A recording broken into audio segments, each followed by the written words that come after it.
Alright, so today we're going through Pythagoras theorem.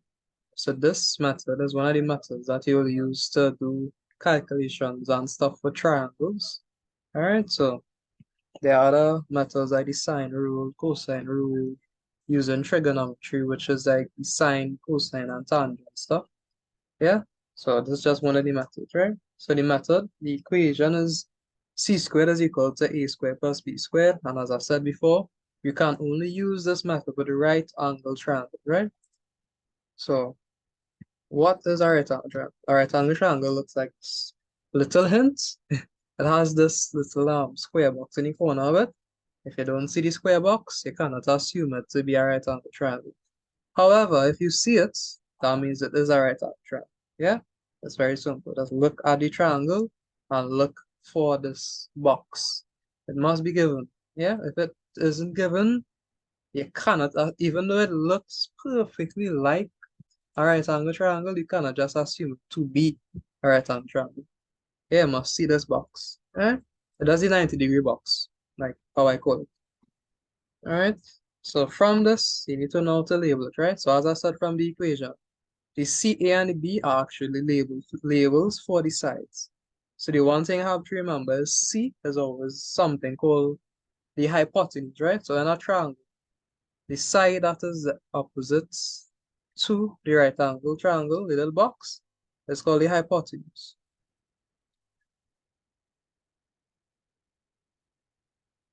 Yeah, so this entire side here is called the hypotenuse, right?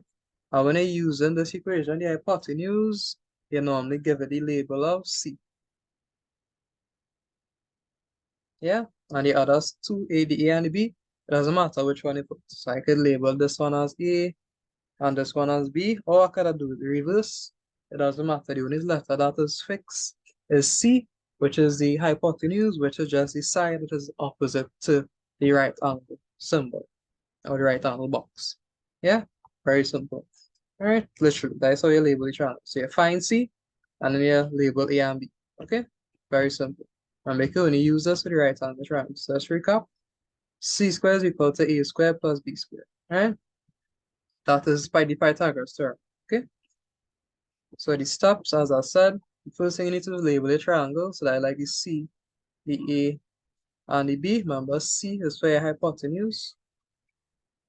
All right. Then they'll give you in the question, they'll give you some values for C, A, and B. So you just plug in those values and you just solve for the unknown letter, which is basically the side that they want you to solve for. Yeah, fair enough. Very simple. All right, so let's go through worksheet here. All right, so let's try this question. So they said, do the following lengths form a right angle? Remember what we're looking for. So we're looking for the box. All right, so let's see. Number one, no box. Eh. Number two, no box. Go on. Number three, you looking nicer, but you don't have this box here. So go on. Number four, four. So none of them are right after that, right?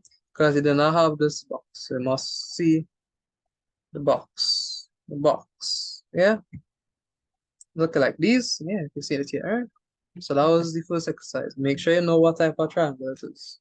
Just don't just assume it be right angle. Make sure you know that a right angle so you can use the Pythagoras theorem. Okay? So let's try some questions.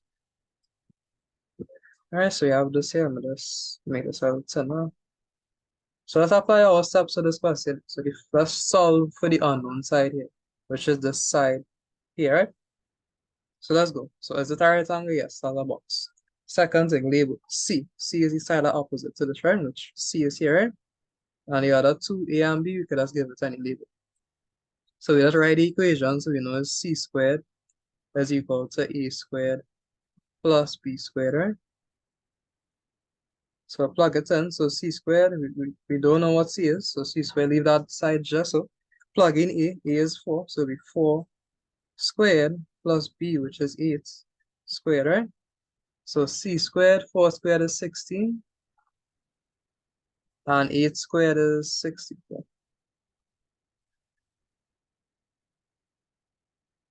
So 64 plus 16, you'll get 0 on that side, 6, 7, 8.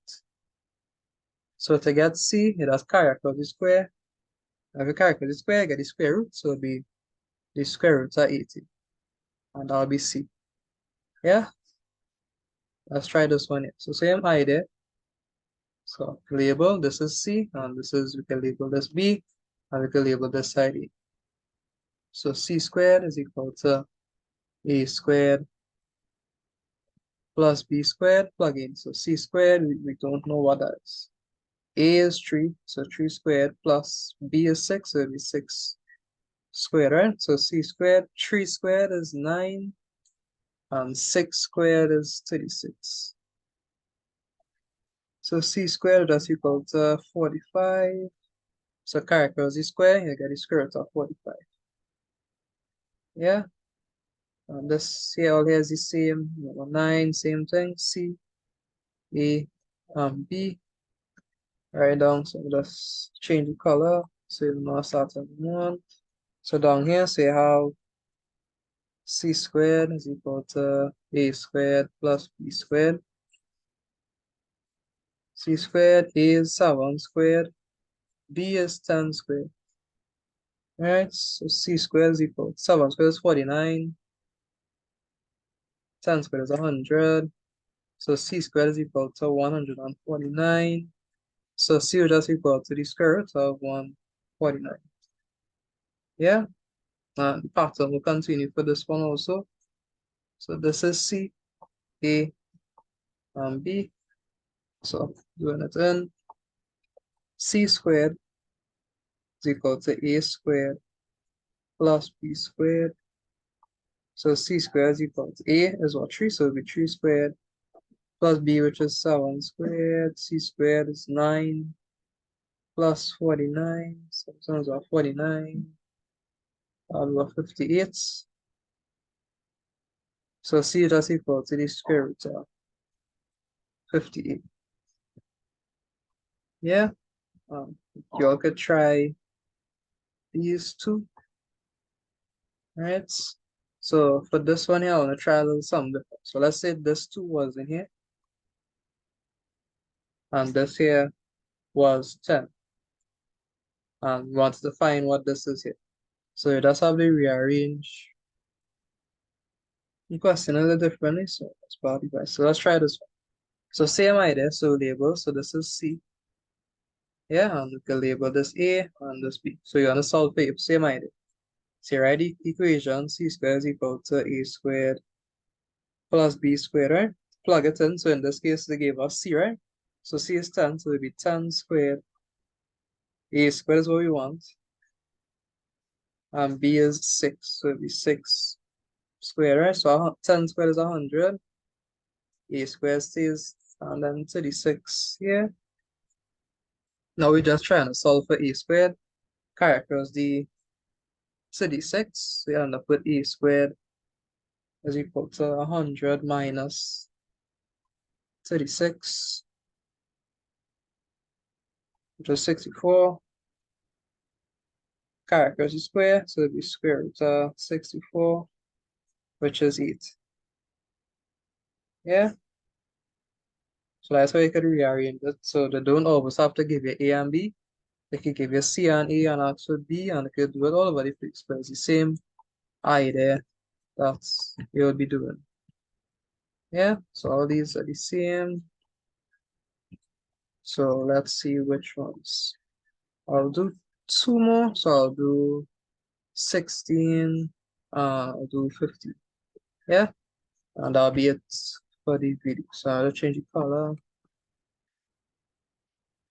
So let's go. So let's label. So this is C, this is A, and this will be B. So write the equation. So C squared is equal to A squared plus B squared. Plug in what they gave us. So C is 7.4, so it'll be 7.4 squared. A is 3.6, so it'll be 3.6 squared plus B squared. So I had to use a calculator for this one. So 7.4 squared. And that'll be, let's write it here. So it'll be 54.76 and 3.6 squared is 12.96 plus b squared. Alright, so you're trying to solve for b. So we need to calculate 12.6. So you'll end up with 54.76 subtract 12.96. So you'll end up with b squared is equal to 41.8. So to get b, you just calculate the square, you get square root. So we square root of 41.8. So let's see, square root of 41.8. And I get, so b will just end up being 6.46. Yeah. So this one now, same idea. So C, we can label this A, this side B. Same idea, say write down. So C squared is A squared plus B squared. So C is 11, so it will be 11 squared. A is 3.9 squared. And B is what I want. So 11 squared 121. Go to the calculator quickly. So we have 3.9 squared. So 3.9 squared, 15.21 plus b squared. So we need to solve for b. So characteristic 15.21. So you end up with 121 subtract 15.21. So b squared would just equal to 105.79. So b would just equal to the square root of 105.79.